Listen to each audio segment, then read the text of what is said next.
Baik, kita masih lanjutkan dialog bersama mantan Komisioner KPK Bang Saud Sitomorang. Bang Saud, kalau kita bedah nih Bang ya, ada 3 kontroversi Lili. Pertama tadi, berkomunikasi dengan pihak berperkara lalu dijatuhi hukuman pemotongan gaji, seperti itu ya. Lalu konferensi pers kemarin menyatakan tadi menyangkal bahwa pernah berkomunikasi dan itu dikategorikan sebagai pembohongan publik karena terbukti sebenarnya berkomunikasi. Ini ada 2 kasus yang berbeda, pembohongan publik dan kasus lama yang mana memang beliau dinyatakan bersalah. Apakah harusnya Dewas menerapkan 2 treatment berbeda, tidak menyamaratakan tadi kekecewaan orang karena anggapan bahwa Dewas hukumannya sudah diabsorpsi di perkara yang pertama. Bagaimana Anda melihatnya? Ya, dan kalau dikatakan diabsorpsi, coba lihat deh di putusan 05 itu ada nggak di situ disebutkan dia melakukan Oke. kebohongan. Itu tidak ada di situ isinya. Berarti mereka jadi bohong lagi bisa jadi. Kan mereka bilang diabsorpsi. Kalau Oke. diabsorpsi berarti kan ada di situ poin-poin bahwa kebohongan yang bersangkutan, kata bohong ada nggak di situ di dalam Oke. dalam ininya mereka. Jadi kalau Yang alasannya sanksi sudah diberikan ketika perkara pertama, nggak bisa dong ya Mbak? itu sudah pasti kan case-nya berbeda. Oke. Ya kan, makanya kan begini. Hmm. Di dalam putusan Mahkamah Konstitusi itu tentang bahwa KPK ini bertanggung jawab ke publik, itu sudah jelas disebutkan oleh MK bahwa KPK itu bertanggung jawab ke publik. Kalau Oke. Anda bertanggung jawab ke publik, walaupun di dalam undang-undang baru dia bikin laporan ke presiden ya, bertanggung jawab ke publik itu artinya Anda kan nggak boleh bohong ya, bertanggung jawab. Ya. Ngerti nggak kata-kata bertanggung jawab? Kalau bohong itu tanggung jawab nggak sih? Iya kan?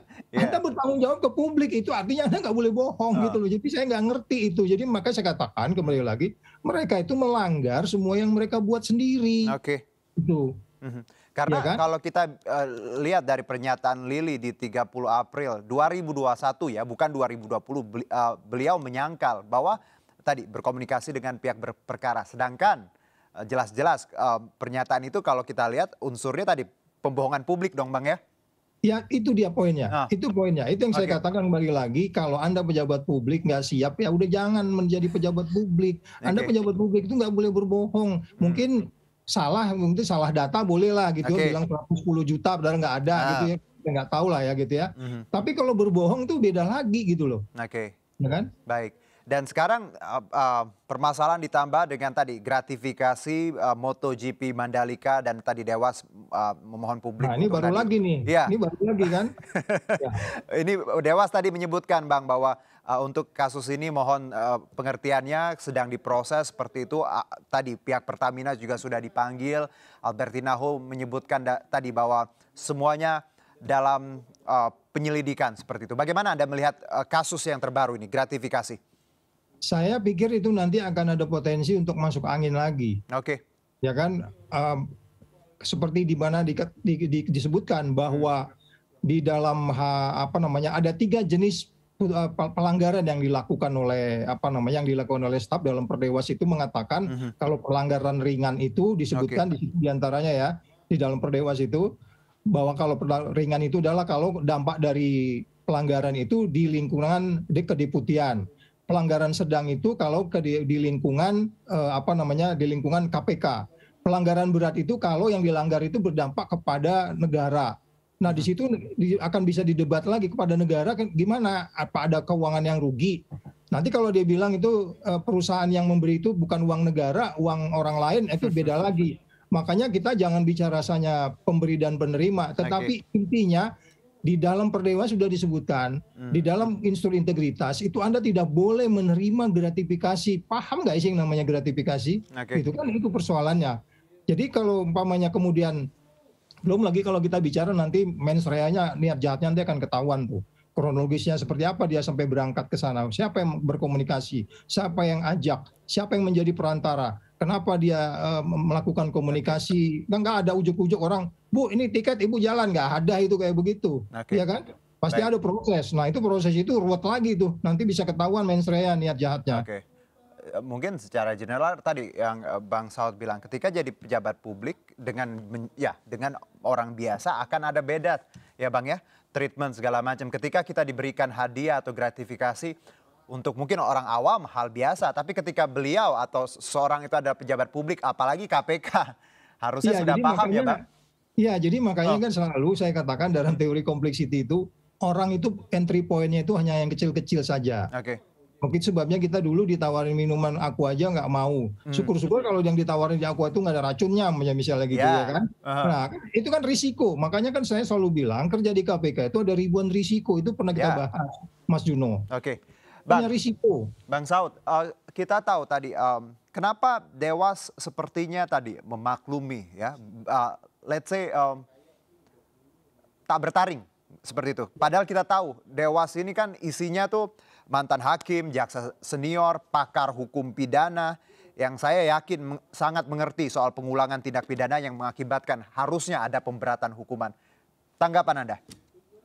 Mereka itu di sana berlima itu karena memang nalar hukumnya, argumentasi hukumnya, dan logika hukumnya itu tinggi. Oke, Itulah makanya mereka di sana. Baru betul. kemudian integritasnya. Hmm, Sekarang itu kenapa hilang? Saya juga nggak tahu dah. oke. Benar-benar. Kenapa itu tidak Oh, dilakukan gitu? oh, Dan itu udah jelas kok namanya nilai-nilai KPK yang oke. disebutnya integritas itu Oh, dijabarin tuh Mas Juno. Nanti kalau Mas Juno saya kirimin tuh di WA-nya. Itu dijabarin detail yang namanya integritas oh, itu apa, yang oke. namanya sinergi itu apa, yang namanya profesional itu apa. Itu kalau dilanggar berarti kan melanggar kode etik. Oke, Gitu loh. Ya, baik. jadi itu yang saya katakan mereka sekarang saya jadi nggak ngerti kenapa kok jadi berubah, mungkin punya keterbatasan lingkungan atau Hmm. apa, saya nggak ngerti, Aha. saya nggak berani menghakimi mereka deh. Oke, karena setahu saya tadi Dewas KPK isinya mantan hakim, pakar hukum pidana, jaksa senior, dan pastinya ketika ada pengulangan tindak pidana harusnya ada sanksi tegas ataupun pemberatan, tapi bukan tadi pemakluman ya Bang ya. Nah, kalau kita bicara mengenai integritas, bagaimana publik memahami ini? Ini juga akhir-akhir ini ya, 2 hari terakhir ini bagaimana publik menyoroti masalah ini. Apakah ini juga Anda sebagai mantan komisioner melihat masa depan KPK yang akan mungkin less trust dari publik? Saya bilang Hmm, ya kita tunggu aja deh pemerintahan ini selesai, kemudian undang-undangnya kita ganti dah, kita balikin kayak dulu atau dibuat undang-undang lebih hebat lagi gitu. oke. Karena apa? Aha, Karena bangsa Indonesia ini kan sebenarnya gimana ya, ucapan, pikiran, dan tindakan itu nggak kompak gitu loh. oke. Coba deh kalau ngomongnya hari ini A, besok B, ayo kita bikin gini, tapi nyatanya begini. Hmm, Terus bagaimana kita bisa memaafkan itu terus kalau kemudian kita menjustify itu adalah perilaku budaya yang kemudian oke. tidak harus dilakukan penindakan gitu.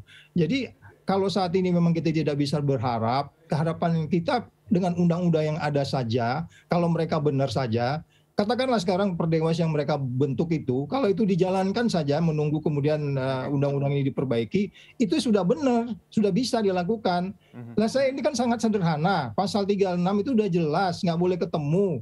Pasal 65-nya jelas bahwa kalau itu mhm, pidana dihukum, itu aja nggak bisa dijalankan. Makanya kemarin kan ada yang melaporkan ke kepolisian, kepolisian bilang itu bukan urusan ranahnya mereka, itu mhm. ranahnya Dewas. Oke. Dewas bilang itu bukan ranahnya mereka, itu ranahnya pidana. Terus kemudian ini pingpong kan, Mhm. main pingpong tapi raketnya bolong kan gitu. Oke. Iya, kita main pingpong Bang raketnya Saud, bolong. Ya, oke, kita coba bikin sedikit comparison ya, perbandingan. Zamannya Bang Saud tidak ada Dewas ya Bang ya? itu ada ad hoc. Ad hoc, Jadi oke. itu komisi etik itu datang dari luar. Hmm, itu berapa orang saya lupa. Saya oke, ingat waktu itu lebih dari 9 orang. baik. Itu Nah, orang dari luar semua. Gua diperiksa, ditanya-tanyain tuh semua tuh. Kenapa kamu ngomong gini? Kenapa oke. kamu pergi? Kamu Berarti pergi sendiri nggak? lebih lebih kejam dan tanda artian ad hoc zaman dulu ya?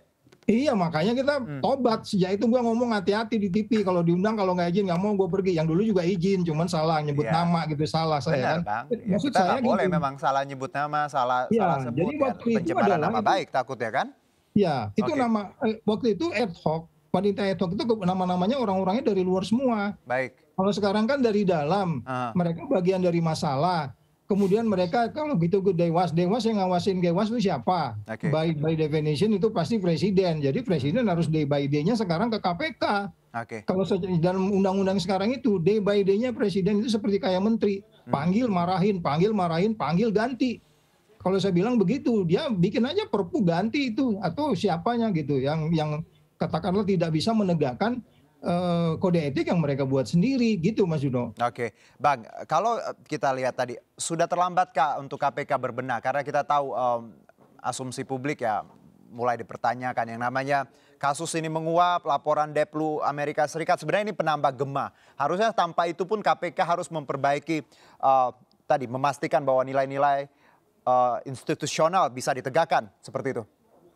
Ya, jadi kan ini mereka nanti kalau tahun depan itu April itu biasanya panitia seleksi sudah bentuk kan, mereka udah tahun keempat tahun depan. Ya kan, itu nanti panitia seleksi. Jadi artinya ini mereka maksimal kerja ini hanya berapa bulan lagi secara teori sebenarnya. Kalau April udah panitia seleksi, nanti kan harus lapor presiden, kemudian dilantik bulan 12 tahun depan gitu ya, selalunya begitu. Jadi masih ada waktu untuk kemudian mereka melakukan pencegahan dan penindakan dengan tough gitu ya. Terus sembari itu memperbaiki ke dalam. Karena apa? Karena semua kita ini sayang KPK. Dari dulu KPK ini kalau nggak ada dukungan publik nggak ada kok. Nggak ada. Sekarang kan dengan nilai yang semakin turun, kepercayaannya kepada KPK 48%, sedangkan dulu itu paling rendah itu 70, di atas 70. Selalu itu dia antara Presiden, Polri, KPK itu turun naik begitu. Sekarang dia jatuh ke bawah.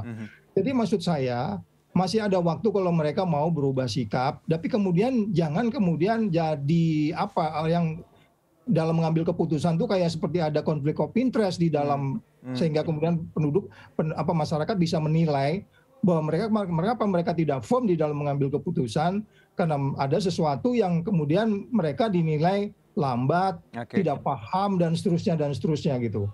Baik, Bang Saud, terima kasih atas perbincangan yang singkat ini. Semoga tadi harapan kita bagaimana KPK memastikan nilai-nilai institusional, keadilan semua diterapkan sesuai jargonnya Bang ya, berani, jujur, hebat.